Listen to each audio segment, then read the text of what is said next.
মক্কাতে আমরা এই হোটেলে আছি আর এইটা হচ্ছে আমাদের রুম। আমরা এখন ক্লক টাওয়ারের কাছাকাছি এসে গেছি। আলহামদুলিল্লাহ এখন আমরা দাঁড়িয়ে আছি মসজিদ আল হারামের গেটের সামনে। গাড়ি আমরা এখানে পার্কিং করেছি। এবারে আমরা উমরা করতে এসেছি গাড়ি নিয়ে। আসসালামু আলাইকুম, কেমন আছেন আপনারা? রুম থেকে আমি বেরিয়ে পড়লাম। এখন যাব আমি মসজিদ আল হারামেতে। লিফটে করে নিচে নামতে হবে। আমি নামবো গ্রাউন্ড ফ্লোরে, তাই গ্রাউন্ড ফ্লোরের বাটন টিপে দিলাম। এই বিল্ডিংটা 26 তলা বিল্ডিং আর আমরা আছি 10 তলাতে। নিচে এসে গেছি। এটা হচ্ছে রিসেপশন। আমার পেছনে দুটো ফটো দেখতে পাচ্ছেন, একটা হচ্ছে মোহাম্মদ বিন সালমানের ফটো আর একটা হচ্ছে কিং সালমানের ফটো। হোটেলটা খুব সুন্দর এবং টিপটপ। হোটেলের বাইরে বেরিয়ে এসেছি। এই হোটেলের নাম হচ্ছে ভায়োলেট হোটেল। হোটেলের সামনেই একটা কি সুন্দর মসজিদ। হোটেলের সামনে দাঁড়িয়ে আমরা বাসের অপেক্ষা করছি। বাস এলে ওই বাসে করে মসজিদ আল হারামে যাব।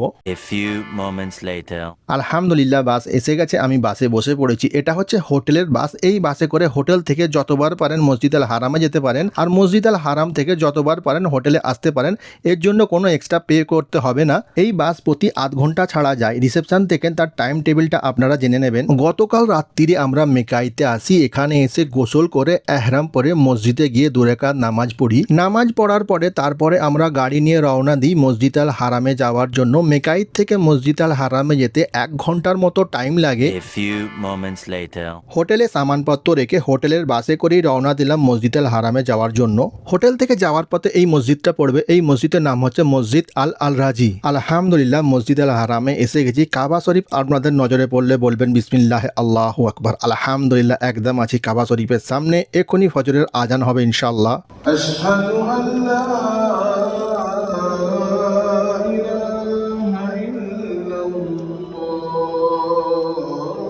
আলহামদুলিল্লাহ আমি খুব ভাগ্যশালী নিজেকে মনে করছি। জীবনে প্রথমবার কাবা শরীফের সামনে জামাতের সঙ্গে নামাজ পড়ব। আল্লাহ সুবহানাহু ওয়া তাআলা এই সৌভাগ্য আমাকে দান করেছেন। শুকর আলহামদুলিল্লাহ। ফজরের নামাজ পড়ার পর কাবা শরীফ তওয়াফ করা শুরু করলাম। কাবা শরীফ তওয়াফ করার পরে তারপরে চলে এলাম সাফা মারওয়াতে তওয়াফ করার জন্য। সাফা মারওয়াতে যেখানে লাইট জ্বলছে এই জায়গাটায় এলে ছেলেদেরকে একটু দৌড়ানোর মধ্যে জোরে হাঁটতে হয়। আলহামদুলিল্লাহ সাফা মারওয়ায় তওয়াফ আমার শেষ হয়ে গেল।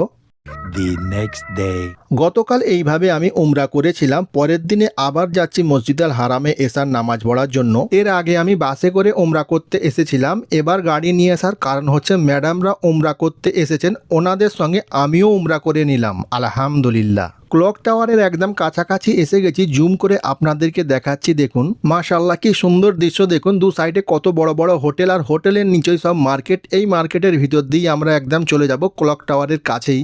মসজিদ আল হারামের আশপাশের রোড প্রচুর জাম থাকে, যার কারণে আমরা গাড়ি নিয়ে মসজিদ আল হারামের কাছে আসি না। হোটেলেই গাড়ি পার্কিং করে দিয়েছি আর হোটেলের বাসে করে আমরা মসজিদ আল হারামে এসেছি।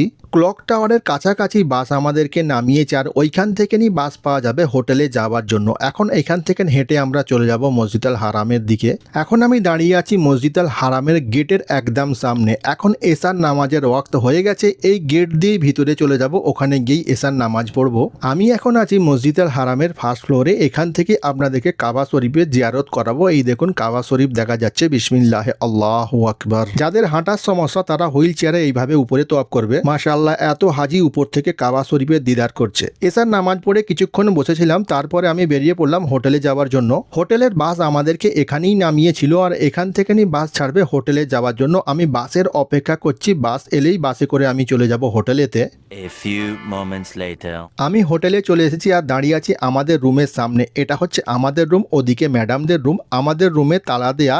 এই তালাতে কার্ডটা ঠেকাতে হবে, ঠেকালেই দরজা খুলে যাবে। দরজা খুলে গেল আর আমি ভিতরে চলে এলাম। এটা হচ্ছে আলমারি, এখানে কাপড় চোপড় রাখার জন্য। এখানে গুপ্তধন রাখার জন্য একটা লকার দিয়েছে। এটা হচ্ছে চা বানানো মেশিন। এখানে চা চিনি কাপ রাখা আছে, চা বানিয়ে খান। আর এটা হচ্ছে ফ্রিজ, এখানে পানি টানি রাখার জন্য। আর এটা হচ্ছে আমাদের বাথরুম। বাথরুমটা আপনাদেরকে দেখাচ্ছি। দেখুন এখানে শাওয়ারের জন্য কাঁচ দিয়ে ঘেরা আছে আর দুটো টাওয়াল রাখা আছে দুজনের জন্য। এখানে দুটো শ্যাম্পু আছে আর দুটো বডি লোশন আছে, একটা ব্রাশ আর কলগেট আছে। আর এটা হচ্ছে আপনার গা ঘষার জন্য জালি, যত পারেন গা ঘষে ফর্সা হয়ে যান। এটা হচ্ছে চুল শুকানো মেশিন। এটা হচ্ছে রুম। রুমের ভিতরে দুটো বেড আছে, এতে আমি ঘুমিয়েছি রাত্রিরে আর এতে আমার কপিলের ছেলে ঘুমিয়েছে। এই হোটেলে আমাদের চেক আউট হয়ে গেছে। এখান থেকে আগের গন্তব্য হবে 2 আদমি। এই হোটেলে যখন আমরা আসি তখন ভোর 2:30 থেকে 3টে বাজে। গাড়ি পার্কিং করার কোনো জায়গা ছিল না, যার কারণে অনেকটা আগে গিয়ে আমি গাড়ি পার্কিং করে আসি। যেখানে আমি গাড়ি পার্কিং করেছি এখান থেকে 6 মিনিট টাইম লাগবে হেঁটে যেতে। এত গরমে হেঁটে হেঁটে আসতে অনেক কষ্ট হয়েছে। ফাইনালি যেখানে গাড়ি পার্কিং করেছি সেখানে আমি এসে গেছি। আমি যেখানে গাড়ি পার্কিং করেছি এটা পেড পার্কিং জায়গা। আমার আগে জানা ছিল না এখানে গাড়ি রাখলে প্রতি ঘন্টায় 1 রিয়াল করে পেমেন্ট করতে হবে। পার্কিংয়ে এরকম মেশিন আছে, এই মেশিনে এসে কত ঘন্টা গাড়ি রাখবেন তত ঘন্টার পেমেন্ট করতে হবে।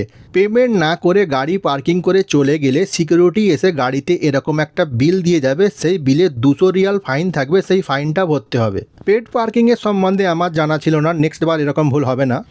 The next day. আলহামদুলিল্লাহ আমরা ভালোভাবে হাফরাল বাতানে এসে গেছি। আমরা কিন্তু মক্কা থেকে ডাইরেক্ট হাফরাল বাতানে আসি না, আমরা যেমনভাবে গিয়েছিলাম সেইভাবেই এসেছি।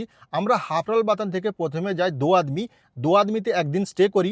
পরের দিনে আমরা যাই মক্কাতে আমরা 2 দিন স্টে করি। তেমন আসার সময় আমরা মক্কা থেকে যাই দোয়াদমিতে, ওখানে একদিন স্টে করি। পরের দিনে আমরা হাফরাল বাতানে আসি।